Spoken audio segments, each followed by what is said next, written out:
Hello and welcome. I'm Alexandra Wood. I'm the leader and creative director of the orchestra, and today I'm having a little chat with our Co-Principal Horn, Mark Paine. Welcome, Mark. Now, it's early June, which would mean that we would have started the season at Opera Holland Park.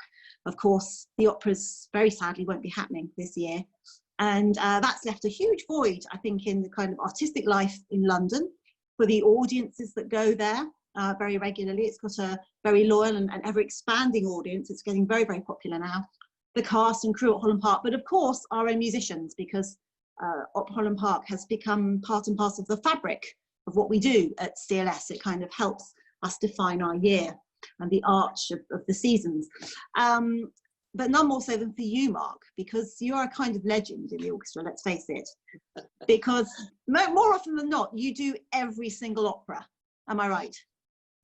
You're pretty much right there, Alex. I think the word legend is a nice way of saying an old man. No, not at all. But I mean, I think it's amazing. I mean, it's amazing, a show of stamina. First of all, you're there most evenings from like mid-May till beginning of August, say.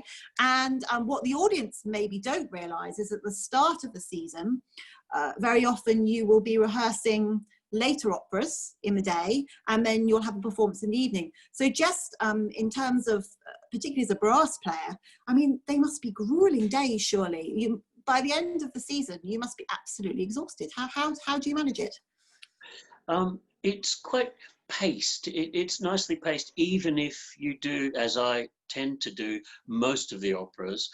There is a sense of pace in it. You're very, very busy, as you say, at the beginning of the season, because there's up to 6 hours of solid rehearsals in a day. Very rarely do you have a performance after that. So it's just 6 hours of rehearsals, and then you get one opera up and running. But then every other day, you've got another 6 hours and the other opera gets going. But then once they get going, it's just every evening. And that's great. Your summer takes on a beautiful rhythm. But then when you get towards the end of the run of those operas, then of course the next two have to be prepared. And so then you're quite right, Alex, it does get extremely busy. And of course, the early rehearsals for the orchestra can't be in the Opera Holland Park Theatre because there are other things going on there. So it tends to be a different side of London. So I like to be on my bicycle during the summer weather in London, and I have done for years now. And so it means a rehearsal or two in one part of London, then get on your bike, literally on your bike, mate, to the other side, to West London, to Holland Park, have a nice picnic with the peacocks and the people enjoying the lovely summer afternoon or the freezing wind. And then we do performance. But you mentioned about the demands of a brass player. Yes, if I know I've got, say, a difficult opera in the evening, and it's one of those very rare days when there's a rehearsal or two on the same day for a different opera, I do have to take it very, very carefully in the rehearsal beforehand, because you've got to leave all your best for the performance at night, of course. And is there a particular routine or a kind of maybe a ritual that you go through before a performance to get yourself in the right frame of mind? You know, you've just hopped off your bike. Is there something you do to get yourself ready? I think you've even met me backstage as I've just hopped off my bike, and it's probably a good idea to say that one of my routines is therefore to go straight to the little shower that we've got backstage and freshen up after the ride in, because I come in from South London, and I've got it down to a 1 hour and 10-minute ride. So I'm usually in need of a good shower when I get there. I will then go and do a quick warm-up on this thing, my beloved French horn, my Alexander, and do a quick warm-up in the pit and look at all the difficult bits that are coming up in the opera, refresh myself if we haven't done it for a few days, of what's around the corner and what to look out for. And then I'll put it away and go and have a picnic in the park. And there could be fewer places more lovely than Holland Park in which to enjoy a summer's evening quick picnic before the opera. And so, like, I feel I'm prepared, I'm after the shower, I'm in my All Blacks for the concert. I've done a bit of a warm-up, and I've had a quick supper in the park. Lovely. Of course, though, if the weather's nice, because the weather is a hot topic in the band room at Holland Park. You know, how many layers you might need, how many layers you might need to hold ready for later, because that's the kind of key thing. You forget that it gets colder as the night goes on. But you must have seen it all, from like the kind of early freezing performances to when it's been really, really hot. Or what do you remember particularly about weather impacting on performances, and perhaps your instrument as well? Well, yes, that is a key issue to our life in Holland Park. I've done 79 operas over 16 seasons, and so I think you could say I've experienced the entire gamut of weather. We were flooded out one night. We've had thunderstorms on many nights. It's been so boiling hot. James Clutton has had to very kindly install ceiling fans in the whole backstage area to try and cool down that big tented area that it is. And then, of course, what we all remember and all talk about is the freezing cold. And yes, Alex, you're exactly right. How to pace yourself, whether you put on everything at the beginning or pace yourself and leave that final sixth layer of warmth for the evening, or a beanie hat if you're as thin on top as I am. And that brings me to another point. The horns are sitting on the very far left of the orchestra as you look at the stage. Now that's right underneath the opening towards the west. And the prevailing winds in summer, I can tell you after 16 years in the summer there, the prevailing wind is from the west, west-southwest. And so that means a good old horn section, which seats along four of us, two or usually four of us, along the back of, or the side of the back of the orchestra, we end up being the wind shield for the orchestra. So we get this howling gale on the backs of our necks for 3 hours. And then we might, on a moderate evening, encounter the string players at the coffee queue and the cake queue at the interval saying, oh, it's a nice warm night tonight. And we sort of grumble and mutter under our breath, yeah, that's because we're your windbreak, mate. But it's all good fun. It's all, as you know, Alex, it's all taken in a fantastic spirit.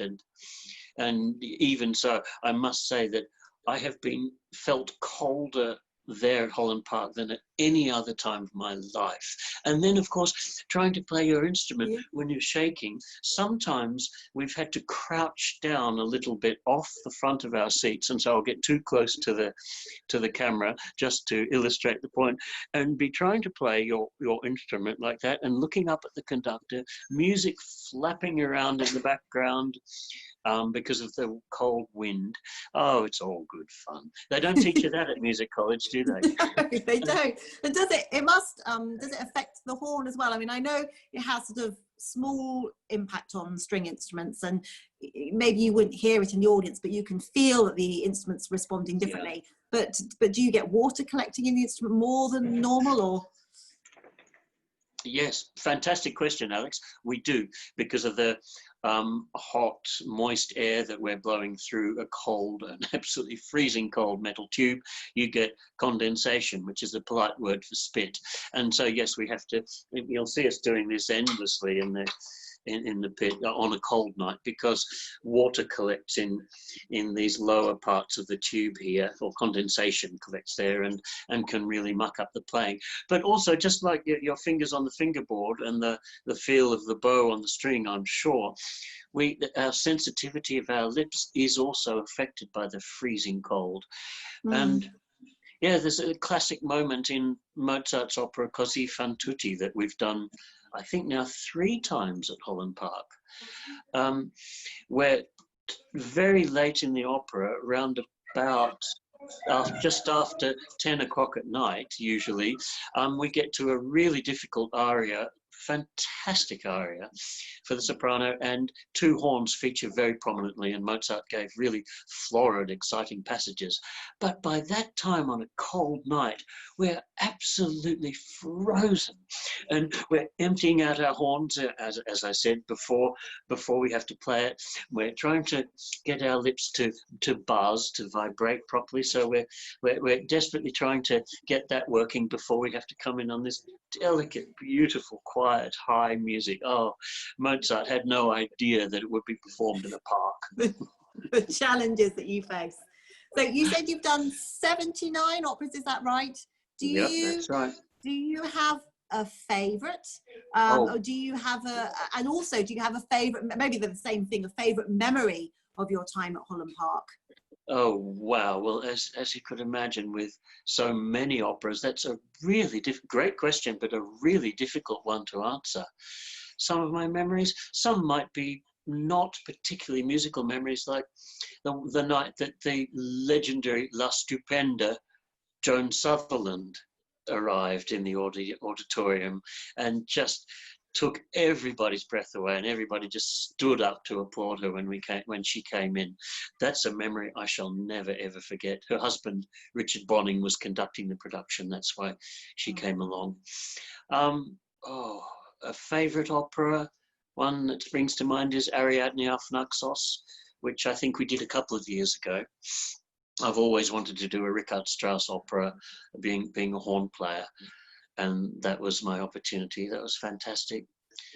But of course, the Verismo operas, for which James and Mike are so justifiably renowned for introducing and reintroducing to London audiences through Opera Holland Park, are just a joy to be a part of. This new, exciting opera that hasn't been heard in decades, or in some cases has never been heard on these shores. Just to play one of those for the first time there's simply nothing like it. So a stream of memories, and memories of great productions too. I remember one of the first ones that the orchestra was involved with, I think the second season we were there, 2005, Verdi's Macbeth. Fantastic production that James put together. And they had a blank white wall at the back of the stage behind Lady Macbeth. And during the course of the opera, gradually blood red trickled down the front of this white panel, this enormous panel at the back, and the effect was just spine-chilling. It was amazing. I was mightily impressed. Yeah. But there've been just so many moments that I could just go on and on and on for hours. Well, I mean, it's probably hard to say as well, but what will you miss most about Holland Park this year? Oh dear. Yep, great question. The camaraderie, the feeling of being part of a massive team, and that includes the unseen team, the backstage crew, the hairdressers, the makeup artists. Just we're part of a big group that brings together this wonderful production.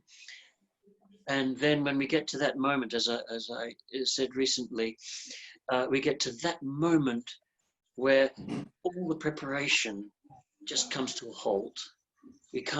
Nobody can do anything more. And then music herself takes over.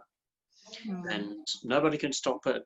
It's just the music takes over. And it's that beautiful transition from all the preparation to the performance. And sitting there in that place where the audience can see you, we the musicians can see the audience, and the singers, it's just so special, and that's what I miss. And I miss, if perhaps like you, Alex, you have many solo violin parts with the singers.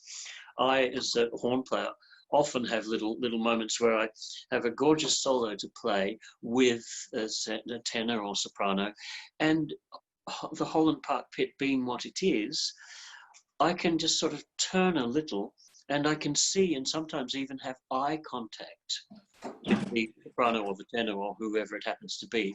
And I hope I can say that I play it better because there is that personal visual contact in what we're doing in the music. It's just a very, very special environment that brings out the best in the huge team of people. Finally, Mark, when life hopefully starts to return to more like normal, will never Yeah. be the same, I don't think, actually, but when we start going back to work, what are you most looking forward to? Oh, just the things that we used to just take for granted, and now that we can't do, just have so much more potency, more depth, more yes, just depth, just the camaraderie, just being on stage with top musicians like yourself and all of our colleagues, and making music at the highest level, and that live contact, the eye contact when we're playing together. I think one of the last things that we did together, Alex, was that lovely concert of chamber music of Beethoven, wasn't it? And That's right, yeah.